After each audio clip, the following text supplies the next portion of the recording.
वस्तु तेजः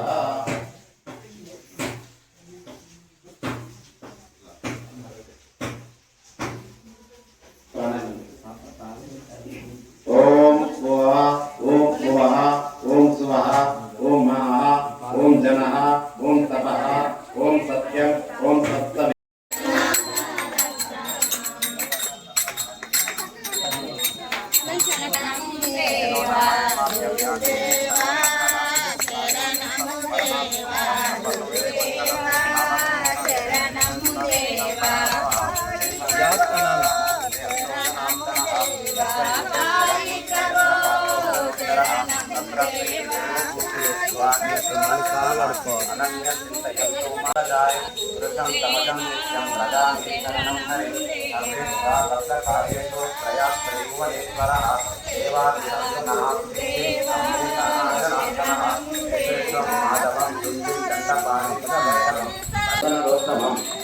सरस्वतीयां सरोतेमुदीरये चैतन्यं शाश्वतं शान्तं व्योमातीतं निरञ्जनं नादबिन्दुकलातीतं भ्यो नमः ओं वास्तुदेवताभ्यो नमः ओं लक्ष्मीनारायणाभ्यो देवताभ्यो नमः ओं अन्नदिवदिताभ्यां नमः ओं सीतारामाभ्यां नमः ओं मातापितृचारि कमलेभ्यो नमः ओं सर्वेभ्यो देवेभ्यो नमः ओं सर्वेभ्यो ब्रह्मणेभ्यो नमः प्रधान देवता श्री व्यासनाथ सत्यानंद श्री ब्रह्मणे नमो नमः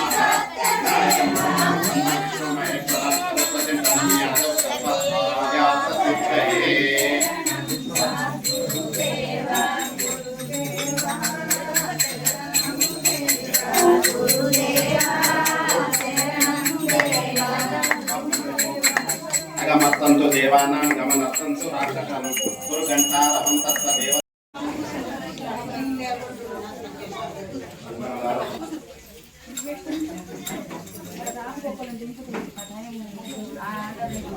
అన్ని వాహనంలో ఉండిపోయినాయి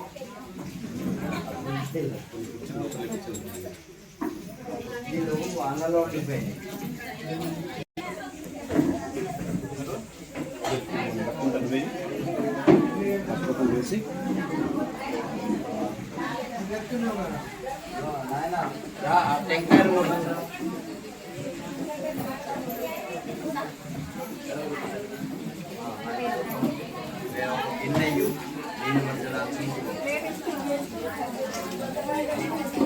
టెంకాయలు मध्ये श्री पराभव नाम संवत्सरे दक्षिणायने ग्रीष्म ऋतु आषाढ़ मासे शुक्ल पक्षे सौम्यवसरे पौर्णमी तिथियो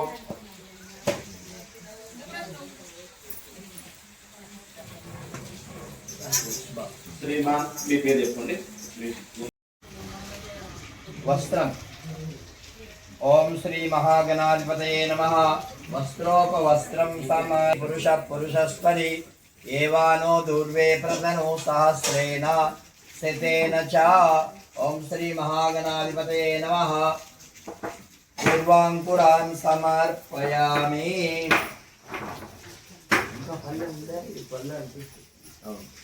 ओम श्री महागणाधिपतये नमः पुष्पै पूजयामि ఒక్కొక్క పుష్పం వేయండి ओम श्री महागणाधिपतये नमः ओम सुमुखाय नमः अंदर ओम చెప్పండి ओम एकदंताय नमः ओम कपिलाय नमः ओम गजकर्णिकाय नमः ओम लंबोदराय नमः ओम विकटाय नमः ओम गणाधिपाय नमः धूम्रकेतवे नमः ओम गणाध्यक्षाय नमः ओम कालचंद्राय नमः ओम गजाननाय नमः ओम वक्रतुंडाय नमः ओम शूर्पकर्णाय नमः ओम येरंबाय नमः ओम स्कंदपूर्वजाय नमः ओम मूषकवाहनाय नमः आप अत्यतिष्ठद्दशांगुलम्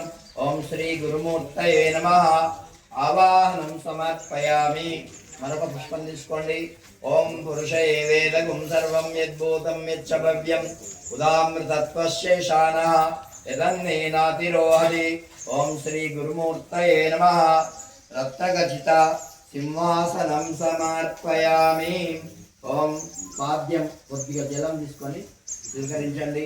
ఓం శ్రీ సత్యానంద గురుమూర్తయే నమః. ఏతావానస్య మహిమా జ్యోత్యాయాం పూరుషः పాదోస్య విశ్వాభూతాని త్రిపాదస్యాదమృతం దివి. ఓం శ్రీ సత్యానంద సద్గురు పరబ్రహ్మణే నమః. పాదయో పాద్యం సమర్పయామి. అర్ఘ్యం కొద్దిగా మరొక జలం. ఓం త్రిపాదోద్భౌతైత్పురుషः పాదోస్యాద్భవత్ పునః తతో విశ్వం చక్రామత్శాసనానసనే అభి. ఓం శ్రీ సత్యానంద గర్భాంతి కౌస్తుభాయ నమః. ఓం సత్యదేవాయ నమః. శ్రీమద్వివనుగురుస్తాయ నమః. ఓం సత్యదేవాయ నమః. ఓం ఓంకారైకపరాయణాయ నమః. ఓం సత్యదేవాయ నమః. ఓం పద్మావతి ప్రాణనాథాయ నమః. ఓం సత్యదేవాయ నమః. కామక్రోధాదివర్జితాయ నమః. ఓం సత్యదేవాయ నమః. కారుణ్యయుక్తాంతరంగాయ నమః. ఓం సత్యదేవాయ నమః. యుక్తాయుక్త విచక్షణాయ నమః. ఓం సత్యదేవాయ నమః. రమణాంతే వాసిముఖ్యాయ నమః. ఓం సత్యదేవాయ నమః. ఓం సత్యానంద మహర్షి సత్తమాయ నమః. ఓం సత్యదేవాయ నమః. వినాగిని తటప్రాంత త్యక్త యజ్ఞోపవీతకాయ నమః. ఓం సత్యదేవాయ నమః. ఓం కౌపీనధారిణే నమః. ఓం సత్యదేవాయ నమః. దినే నమః. ఓం సత్యదేవాయ నమః.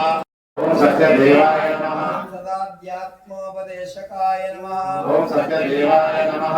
గీతోక్తమార్గానుష్ఠాత్రే నమః.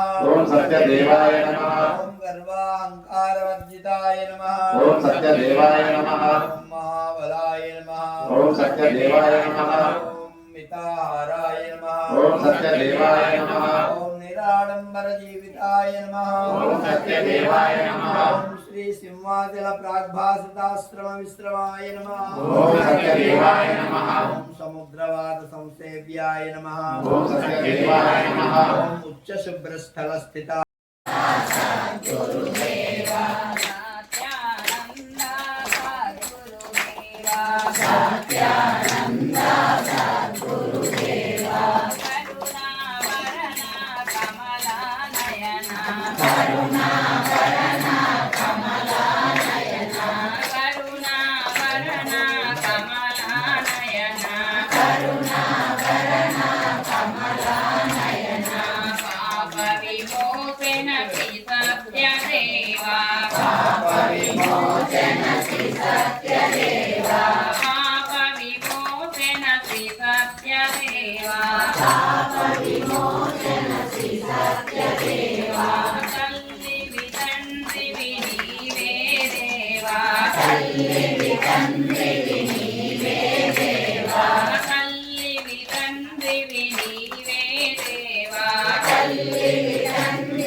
भगवान की जय।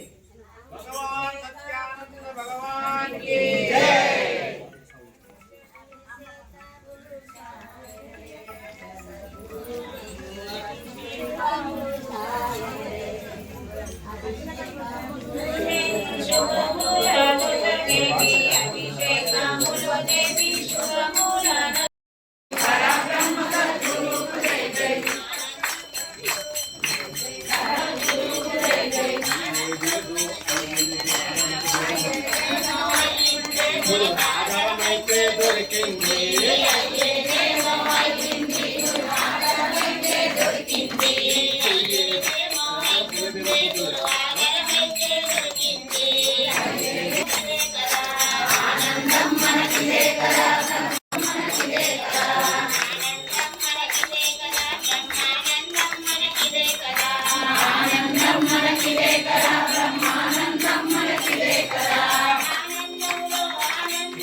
అందరితోటి స్వామీజీకి సన్మానం కార్యక్రమం తర్వాత చివరిలో ఉంటుంది ప్రవచనం అయిన తర్వాత. ఎందుకంటే పూజ మీద ఉన్నారు కాబట్టి వాళ్ళు చేసిన తర్వాత మనకు ప్రవచన ఆశీస్సులు, గురు పూర్ణిమ శుభాకాంక్షలు.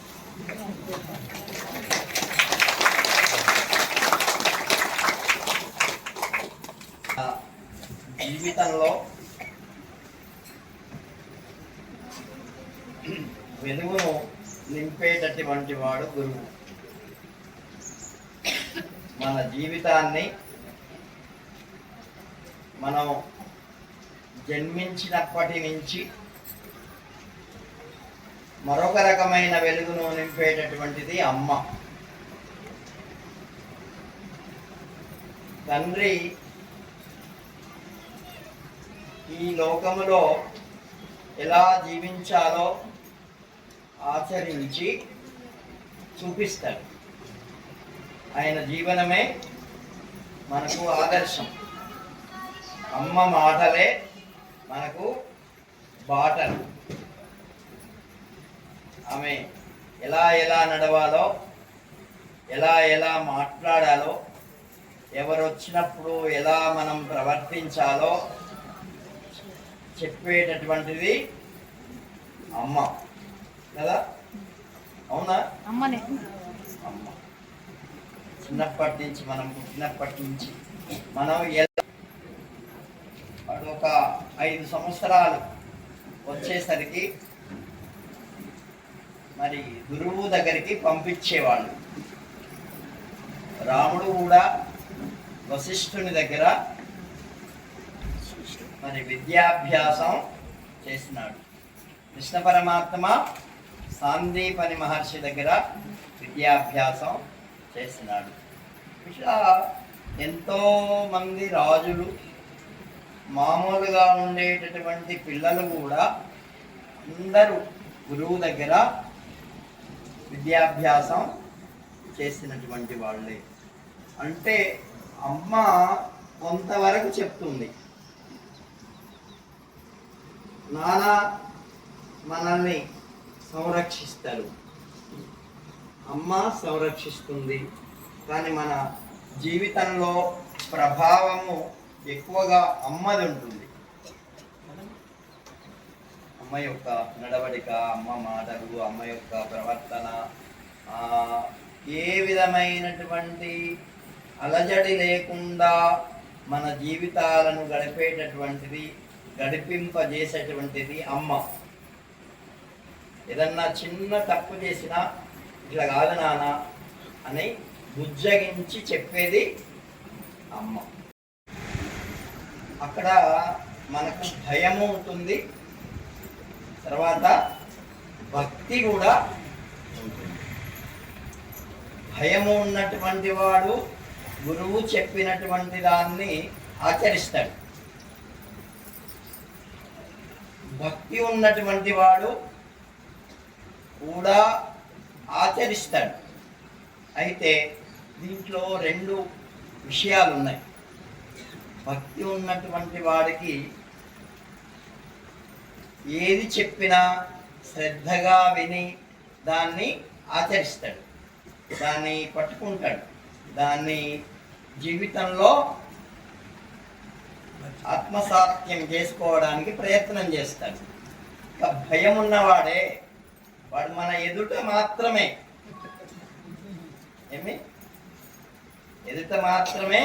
భయభక్తులతో ఉంటాడు.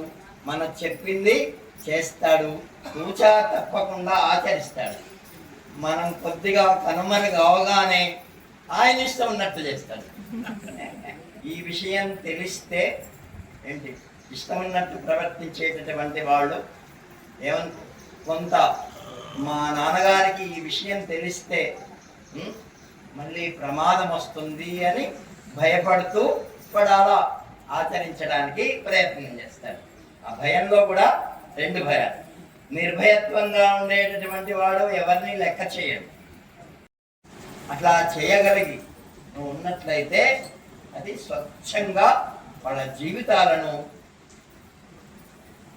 ఉన్నతోన్నతమైనటువంటి స్థితికి తీసుకొని వెళ్తుంది. ఉపాధ్యాయుడి దగ్గర భయపడుతూ ఉంటారు. కానీ వాళ్ళు ఉపాధ్యాయుడు లేనప్పుడు వాళ్ళు ఇష్టం ఉన్నట్లు చేస్తారు. కొంతమంది చేసేటటువంటి వాళ్లకు తొందరగా విద్య అవ్వదు, పట్టుబడదు. మీకు బహాటంగా, అందుకే కపటం పనికిరాదు శాస్త్రం. అమ్మ దగ్గర కానీ, నాన్న దగ్గర కానీ, ఆఖరకు నీ భార్య దగ్గర కూడా, నీ బంధువుల దగ్గర, నీకు సంబంధించినటువంటి వాళ్ళ దగ్గర అట్లా నీ ఆచరణ ఉంటే నువ్వు ఏం చేస్తాడు? మనకు మహా ఆపదలు ఎక్కడి నుంచి వచ్చాయి చెప్పండి? ఆవేశముల యొక్క ప్రకోపం ద్వారానే వచ్చాయి. ఇతరులను ఎలాగైనా సరే నేను ప్రతీకారం తీర్చుకోవాలా అనేటటువంటి ఆవేశం ఉంటే వాడు ఎంత పాపమైనా చేయడానికి సిద్ధపడతాడు. ఇప్పుడు మహాభారతంలో దుర్యోధనుడు, ద్రౌపది గారు నడుస్తూ ఉంటే నవ్వింది. అక్కడ నీళ్లున్నాయి, నీళ్లుగా కనిపించలేదు. దాన్ని మనస్సులో పెట్టుకొని నేను ప్రతీకారం తీర్చుకోవాలా అని కక్ష కట్టాడు. ఇది మానసికమైనటువంటి వృత్తి. ఏమండి? ఆ ప్రకోపము యొక్క ప్రభావము మహాభారతం యుద్ధం జరిపించింది. చూడండి, అవునా? అంటే గురువు గారు చేసేదంటే ఏమిటంటే ఇటువంటి ప్రకోపములను మన జీవితంలో రాకుండా చేయడమే ప్రధానమైనటువంటి విషయం. ఆ కోరిక చేత వాడు మరి వాళ్ళ రాక్షస వంశమునంతటిని బూడిద చేసుకున్నాడు. కాబట్టి ఇటువంటి ప్రకోపములను ఎప్పుడైతే మనము సంయమనం చేసుకుంటామో అప్పుడు మన జీవితం మరి ఎక్కడ సంయమనం అవుతుంది అంటే గురువు గారి సన్నిధిలో, నాన్నగారి సన్నిధిలో, అమ్మగారి సన్నిధిలో. అమ్మగారి సన్నిధిలో కొన్ని మనం సంయమనం చేసుకోగలుగుతాం, నాన్నగారి సన్నిధిలో మరికొన్ని. మరి అటువంటి నాన్నగారి అమ్మగారి దగ్గర మనం సంయమనం అంటే వాటిని తన కంట్రోల్లో పెట్టుకోలేనటువంటివి గురువు గారి దగ్గర కంట్రోల్ పెట్టి, అది స్థిత జ్ఞాత్వా శాస్త్ర విధానోక్తం కర్మకర్తు నిహారాసి అని. నిజంగా గురువు దగ్గర ఉంటే తప్పకుండా ఈ కామక్రోధ లోభమోహాలు సంయమనం అవుతాయి. ఎన్నో సందర్భాలు ఇటువంటి పరిస్థితులు వచ్చినప్పుడు వాళ్ళు మనల్ని కాపాడతారు. మీకు ఒక రామాయణంలో ఒక విషయం చెప్తాను. రాముడు అరణ్యానికి వెళ్ళాడు. భరతుడు తాతగారింటి నుంచి వచ్చాడు అయోధ్యకి. విషయం అంతా తెలుసుకున్నాడు. తన తల్లి అయినటువంటి కైకేయి రాముణ్ణి అరణ్యానికి పంపించింది అని విన్నాడు. విన్న తర్వాత ఆయనకు చాలా కోపం వచ్చింది తల్లి మీద. ఎంత కోపం వచ్చిందంటే ఆమెను చంపేంత కోపం వచ్చింది. చంపుదామనే ఉద్యుక్తుడైనాడు. దాని వెంటనే రాముడి జ్ఞాపకం వచ్చాడు. ఒకవేళ నేను తల్లిని చంపితే రాముడు నన్ను దగ్గరికి రానియడు. అంటే ఈ భయం చేత ఆయన ఏం చేశాడు? మహాపాపం నుంచి వెనుకకు దగ్గర కదండి. అంటే స్వస్య తన రాముణ్ణి చూచి తన కోపమును తగ్గించుకొని పాపము నుండి ఆయన పరిహరింపబడ్డారు. అలాగే మనము అటువంటి మంచి చరిత్రలు విన్నప్పుడు ఏంటి మన కోపము వాళ్ళను జ్ఞాపకం చేసుకొని మనం తగ్గించుకోవాలి. మన వంశాన్ని వ్యాస భగవానుడు ఎప్పుడో ఇవన్నీ చేశాడు. ఇప్పుడు మనకు చెప్పినటువంటి గురువులో వీటన్నింటినీ చూసుకొని ఆ గురు పూజ ఇవాళ మనం చేసుకుంటాం. ఇది ఆదర్శవంతమైనటువంటి జీవితం. కాబట్టి ఇటువంటి జీవితాన్ని ఇచ్చేటటువంటి గురువును మనం నిత్యము స్మరించడం, మనం ఏదన్నా పొరపాటున చేయరాని పనులు చేసినప్పుడు గురువును స్మరించుకొని నా గురువు ఎటువంటి వాడు అని భావించి వాడి నుంచి విరమించడం, ఇది దానికి ఫలం. మనం అటువంటి ఫలాన్ని మనం అందరం పొందాలి. గురువు పూజ చేయడం కాదు ప్రధానం ఏమి. కాబట్టి గురువు చెప్పినటువంటి ఆచరణ, గురువుకు ఇష్టమైనటువంటి ఆచరణ, గురువుకు ఇష్టమైనటువంటి నడవడిక, ప్రవర్తన ఎప్పుడైతే మనం చేస్తామో మనమే గురువు కంటే ఎక్కువ లాభాన్ని పొందేది మనమే. గురువు పొందడు, మనం బాగుంటే గురువుకి ఏమొస్తుంది చెప్పండి? ఏమి రాదు, ఒక కీర్తి వస్తుంది. ఏం కీర్తి వస్తుంది? సత్యానంద మహర్షి శిష్యుడట, ఎలా ఉన్నాడు చూడు, అటువంటి కీర్తి చాలు. ఎవరికి? గురువు. ఇంతకంటే ఏం అవసరం లేదు. ఎటువంటి వాళ్ళ వంశం వాడురా, అలాని వంశం వాడు, ఎంత బాగున్నాడు, వాళ్ళ నాన్న ఎటువంటి వాడు, అట్లా ఉన్నాడు నా వీడు అని నాన్నకు కీర్తి, వంశానికి కీర్తి, గురువుకు కీర్తి. కాబట్టి రెండు రకాలైనటువంటి వంశములు ఉంటాయి. ఒకటి గురు శిష్య వంశము, ఒకటి వంశ పారంపర్య వంశం. తండ్రి కొడుకు, తర్వాత కూతుళ్ళు, తర్వాత బిడ్డలు, తర్వాత ఇదొక వంశం. మరి గురువుకి ఏమిటి వంశం? వాళ్ళ శిష్యుడే వంశం. అందుకని గురువు నా వంశంలో ఉన్నటువంటి వాళ్ళందరూ చాలా చక్కగా ఉండాలి, ఆదర్శంగా ఉండాలి, అందరికీ ప్రతిమానంగా ఉండాలి అని భావిస్తాడు. అంతకంటే ఏం భావించడు, అంతకంటే ఏం కోరడు. కాబట్టి అటువంటి ప్రతిభా సంపన్నమైనటువంటి జీవితాన్ని గడపాలని మరి సద్గురుదేవుడు అటువంటి శక్తిని మనందరికీ ఇయ్యాలని కోరుకుంటూ, మరి గురువు గారి యొక్క జగద్గురు అయినటువంటి కృష్ణ పరమాత్మ చూడండి, వాళ్ళ గురువు గారు సాందీపని మహర్షి ఆ గురు శిష్యుల్ని చెప్పుకొని ఉబ్బిపోతాడు. అట్లాగే రామచంద్రుల్ని చెప్పుకొని వశిష్ఠ మహర్షి ఉబ్బిపోతాడు, విశ్వామిత్ర మహర్షి ఉబ్బిపోతాడు. అటువంటి సంతోషాన్ని మనం తల్లిదండ్రులకు, మన యొక్క వంశానికి, గురు శిష్య సంప్రదాయానికి మనం కలిగించాలి. అది మన యొక్క లక్ష్యం.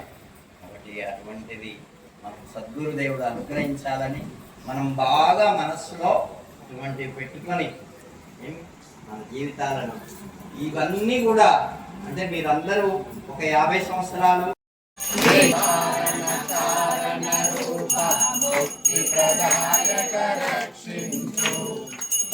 భయహరణము భక్తికి మార్గము ముక్తిను సంగును నీ నామం సాక్షాత్ సద్గురుమూర్తివని మా ప్రత్యక్షం బగు దైవమని హారతి నిత్యకి మము కరుణతో ప్రోముము గురుదేవా మంగళకర శ్రీ సత్యానంద మంగుల ప్రోముము మాదేవా కారణ రూప ముక్తి ప్రదాయక రక్షించు కోరిన వరములని చేడి దివ్యనామము మరువము మహాదేవా నిన్ను నమ్మితిమి గురుదేవా అది నీదు పెద్దలను మరువకుమా నిత్యహారతిని చేకొనుమా ప్రత్యక్ష హారతిని కొనుమా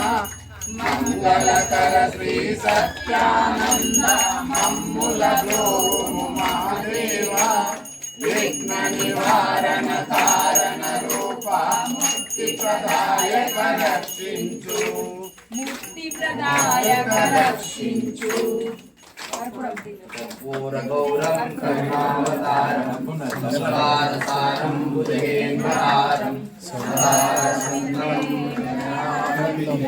భవం భవానీ శైలం నమామి మంగళం శ్రీ కురుక్షేత్రాయ క్షోధివిహారిణి పార్థసారథిరూపాయ సీతాచార్యాయ మంగళం మంగళం గురుదేవాయ మహనీయాత్మనే సర్వలోకశరణ్యాయ సాధురూపాయ మంగళం మంగళం